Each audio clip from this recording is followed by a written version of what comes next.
Acordar, abrir os olhos e já tropeçar mentalmente em 30 notificações, 2 cobranças invisíveis e meia culpa. Esse é o novo bom dia do século XXI. Não é café, é algoritmo, não é alarme, é ansiedade disfarçada de meta. A plateia do grande teatro do consumismo aplaude de pé enquanto você se convence de que ser produtivo é só mais um papel a interpretar. Corta para você, tentando vencer o dia com um planner colorido e um celular que vibra mais que seu próprio coração. Mas e se... só se tudo isso fosse uma encenação mal dirigida? Sim, estamos no palco de um espetáculo onde o tempo vale ouro, mas ninguém sabe exatamente quem está comprando o bilhete da sua rotina. Entre cenas mal ensaiadas de multitarefas e monólogos dramáticos de culpa por não render, está você, protagonista cansado de um roteiro que não escreveu. A verdade é que produtividade não é uma seita secreta, nem um culto à performance. Também não precisa vir embalada num feed minimalista com frases motivacionais feitas para vender agendas de couro e cursos de respiração profunda. Às vezes, é só parar. Parar de fingir que estar ocupado é sinônimo de importância. Parar de acreditar que dizer sim o tempo todo é prova de competência. Parar de correr sem saber para onde. E quando você para, ouve. A bagunça ensurdecedora do mundo vira silêncio. E nesse silêncio mora uma rebelião. Uma rebelião contra o imperativo do fazer por fazer. Contra a estética da pressa. Contra a ideia absurda de que você só vale o que entrega. Sim, há um sistema lá fora que lucra com sua exaustão, que te premia por nunca descansar, que aplaude sua capacidade de se esquecer de si mesmo. Mas esse vídeo, essa conversa, não é sobre se rebelar com bandeiras e palavras de ordem. É só um sussurro no meio do caos. Um lembrete de que o tempo não é um algoz, mas um aliado mal compreendido. Fazer menos pode ser um ato revolucionário. Fazer com sentido, então, quase um feitiço. E enquanto os outros continuam na dança frenética do fazer por fazer, você aprende a flutuar por cima do palco, como quem conhece o roteiro e escolhe reescrevê-lo. Nesse processo, você descobre que definir prioridades não é só uma estratégia de produtividade, é um rito de passagem. Que delegar tarefas pode parecer preguiça no começo, mas na verdade é sabedoria ancestral com roupa de século XXI. E automatizar certas coisas? Um tipo de magia negra do bem, onde o tempo se dobra a seu favor enquanto você assiste ao mundo correr em círculos sem precisar correr junto.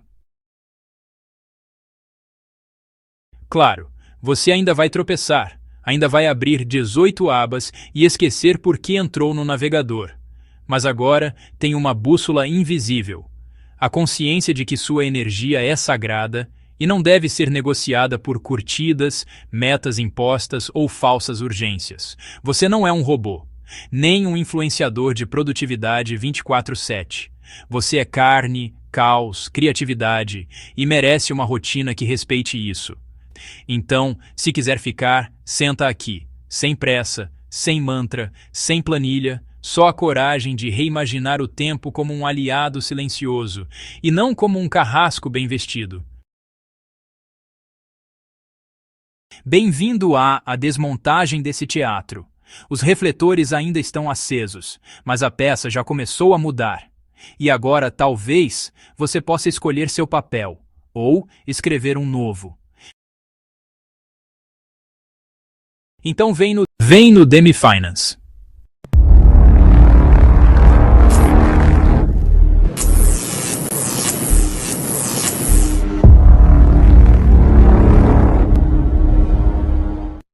Não é fazer para ver se vai dar certo.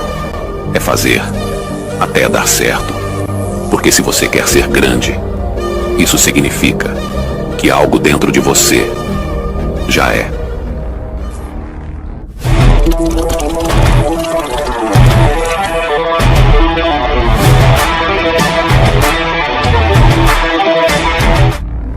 Imagina um ano inteiro sem comprar nada que não seja essencial. Não estamos falando de virar monge, nem de se esconder no mato com uma garrafa d'água e um pão seco. Estamos falando de parar, respirar e silenciar o vício. Porque sim, o consumo virou vício. E o pior, um vício com trilha sonora alegre, embalagem brilhante e aprovação social. Mas a real é que cada comprar agora que você clica sem pensar é só mais uma dose injetada no cérebro. Aquele mesmo cérebro que grita por dopamina e confunde alívio momentâneo com felicidade duradoura. Só que quando você decide passar um ano sem comprar, como quem entra num retiro invisível, algo estranho começa a acontecer. A plateia do teatro do consumismo começa a se incomodar com o seu silêncio. Os holofotes piscam, os vendedores ficam nervosos. Afinal, quem você pensa que é para sair da cena? Mas é aí que a mágica acontece. Sem as compras impulsivas, o cérebro começa a se reconfigurar. O tempo desacelera. O desejo ganha outra cara, e aquilo que parecia urgente vira irrelevante. Você começa a enxergar os gatilhos, o vazio preenchido por caixas, a frustração maquiada de promoção, o tédio que vestia roupas novas, e aos poucos, seu cérebro, esse rebelde domesticado pelo marketing, começa a recuperar o juízo, a enxergar valor no que já existe, a preferir conexão à transação, presença à entrega, silêncio a ruído. É uma reabilitação silenciosa. E ninguém posta isso no Instagram. E sabe o mais curioso? Você começa a se sentir mais livre. Livre da necessidade de provar algo com etiquetas. Livre do ritual de premiar o cansaço com objetos. Você percebe que aquele prazer de comprar e esquecer no armário era só um truque de ilusionismo. Um biscoito emocional. Um placebo em forma de sacola. E quanto mais tempo você passa fora desse ciclo, mais claras ficam as armadilhas. Comprar para sentir algo. Comprar para parecer algo. Comprar para fugir de algo. Agora o palco é outro. E você não precisa mais se fantasiar de consumidor feliz. Você pode ser só você. O cérebro, antes dopado de novidades, começa a saborear o antigo. O que dura, o que importa. E a produtividade deixa de ser corrida para virar clareza. Um ano sem compras, no fundo, é um ano de reinício. Um boicote elegante ao excesso. Uma pausa ensaiada no meio da sinfonia barulhenta da vida moderna. E se der certo, você nunca mais vai olhar para vitrines do mesmo jeito. Nem para o tempo, nem para você. Você já se perguntou de verdade por que compra coisas? Não só o motivo superficial, mas o que realmente está por trás de cada compra, cada desejo de ter algo novo? Muitas vezes, justificamos compras dizendo que precisamos ou merecemos, como se fosse uma recompensa ou uma necessidade urgente. Mas será que é só isso? Ou será que existe algo mais profundo, uma razão escondida que nem sempre queremos enxergar? E se estivermos tentando preencher um vazio emocional, tristeza, solidão, tédio? Às vezes, compramos para silenciar sentimentos desconfortáveis, buscando alívio imediato. Vivemos cercados por anúncios que prometem felicidade em cada compra, criando a ilusão de que consumir é a solução para qualquer problema. Comprar vira resposta automática para qualquer emoção, seja alegria, tristeza ou ansiedade. É quase um reflexo, um hábito difícil de quebrar.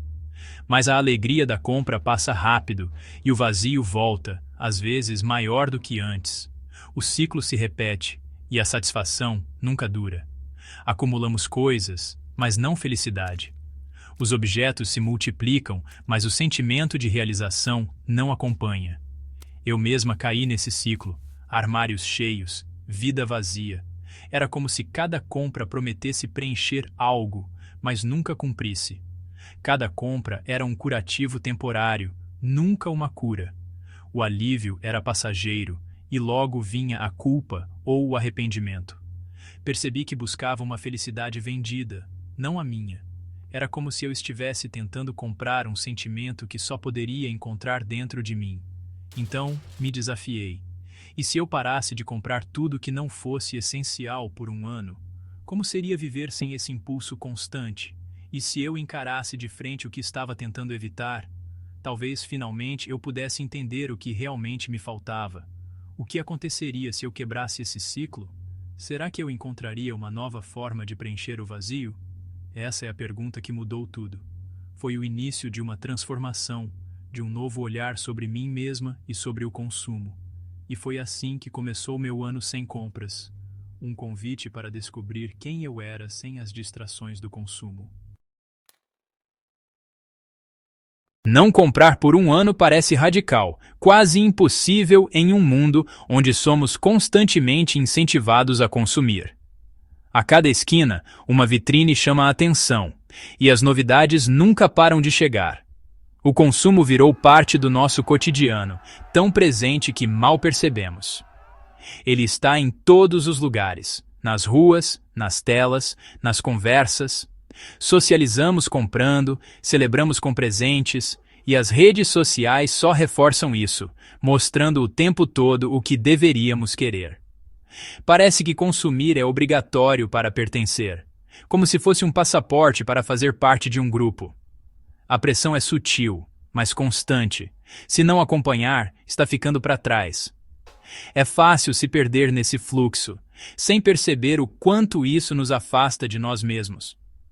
Decidi fazer o oposto, criar silêncio, sair do automático e observar o que realmente importa. Meu objetivo era ouvir minha própria voz, descobrir o que realmente me traz alegria, sem distrações externas. O ano sem compras foi um experimento de vida intencional, um convite para repensar hábitos e prioridades. Por 365 dias, interrompi o fluxo de coisas entrando na minha vida e comecei a valorizar o que já tinha. Não era sobre privação, mas sobre criar espaço, em casa, no orçamento, na mente. Descobri que menos pode ser muito mais. Queria ver quem eu era sem a pressão de consumir e entender o que realmente faz sentido para mim. Era uma rebelião pessoal contra a ideia de que felicidade se compra, um desafio ao status quo. E o começo de uma jornada para o essencial, onde encontrei liberdade e clareza em meio ao silêncio do consumo. Para um desafio desses, regras claras são essenciais. Sem elas, seria fácil se perder ou ceder à tentação. Então, estabeleci limites bem definidos para guiar cada escolha.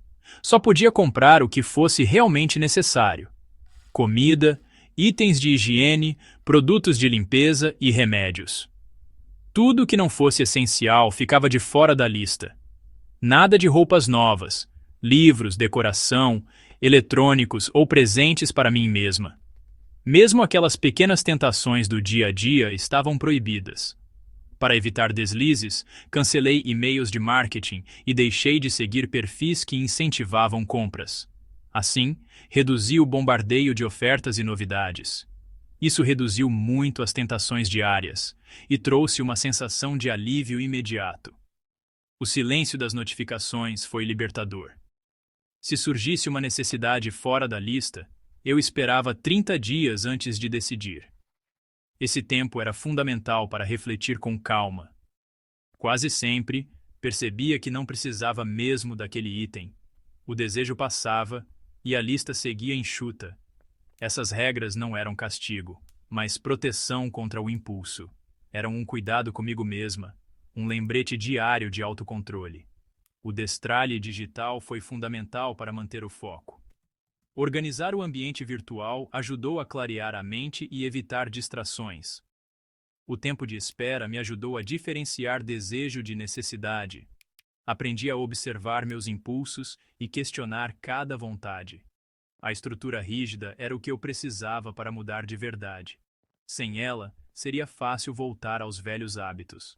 Assim, comecei a construir uma nova relação com o consumo, mais consciente e equilibrada. Cada pequena vitória reforçava minha confiança, e aos poucos fui me conectando com o que realmente importa: tempo, experiências e relações verdadeiras. As primeiras semanas foram difíceis, como largar um vício.